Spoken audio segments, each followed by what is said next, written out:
Hello everyone, it's me रक्षा दिताल। तपाईहरुलाई धेरै धेरै स्वागत छ रक्षा दितालको मिनी भ्लगमा। आज चाहिँ हामी जाँदैछौँ डाँडा कालिका अर्थात् मौला कालिका पनि भन्छन् यसलाई। हामी चाहिँ जाँदा जाँदै बिच्चा बाटोमा थोरै किन्यौँ फलफुल पनि। अनि हामी चाहिँ गएको थियौँ 4 जना, बाबा मम्मी दिदी अनि म।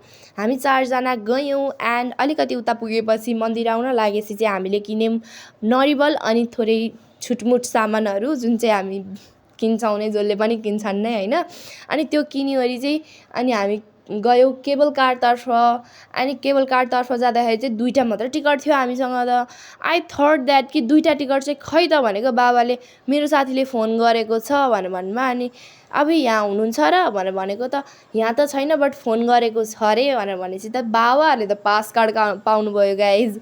बट हामी चाहिँ टुवा के मतलब बिङ टुवा, बाबाहरूले त पास कार्ड पाइदिएर क्या, म त टुवा भएर मलाई चाहिँ थाहा थिएन बाबाको साथी यहाँ हुनुहुन्छ भनेर।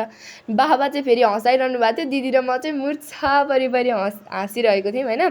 अनि चाहिँ यस्तो पनि पाउँदो रहेछ, मलाई त थाहा थिएन पास कार्ड सास कार्ड भन्ने चाहिँ होइन, बट पाउँदो रहेछ। अनि मैले चाहिँ भिडियो खिचेँ राम्रोसँगले, कान चाहिँ टिनी हुँदो रहेछ कि गाइज। अनि मन्दिर आउनुलाई अलिकति मात्रै हिँड्नु पर्दो रहेछ। अनि मन्दिर आयो अनि हामी चाहिँ गयौँ।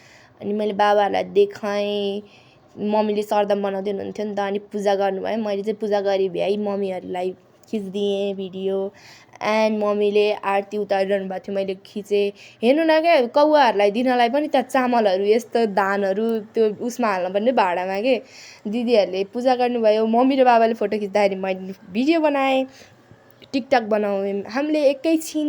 त्यसपछि हामी लाग्यौँ फेरि केबल कारतर्फ, फर्किनु पर्यो नि त। अनि मलाई चाहिँ ब्याग दिएर अगाडि अगाडि जान्छन् बा, रिस उठ्यो। फेरि मौला कालिका जस्तो ठाउँमा आएर रक्षा दिताल रिसाउँछ त, रिसाउँदैन भनेर आफैलाई सान्त्वना दिए गाइज। मलाई सान्त्वना दिने कोही पनि छैन कि गाइज। तपाईँहरू लाइक कमेन्ट सेयर सब्सक्राइब गरिदिनु भने अलिकति सान्त्वना दिने मान्छे त हुन्छ। अनि फेरि अहिले पनि छोड्दैन क्या, मलाई कस्तो होला जस्तो लागिरहेको थियो। फेरि बाबाले फकाउनको लागि वैष्णव लिएर जानुभयो है।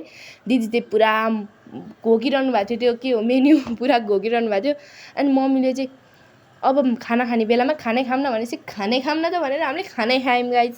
सबजना खाना लाइसक्नु भएको थियो, बट मैले चाहिँ भिडियो बनाइरहेको छु होइन। अनि त्यसपछि हामी चाहिँ फर्क्यौँ घरतिर। लाइक कमेन्ट सेयर सब्सक्राइब गरिदिन नभुल्नु होला। Thank you for watching guys, bye guys.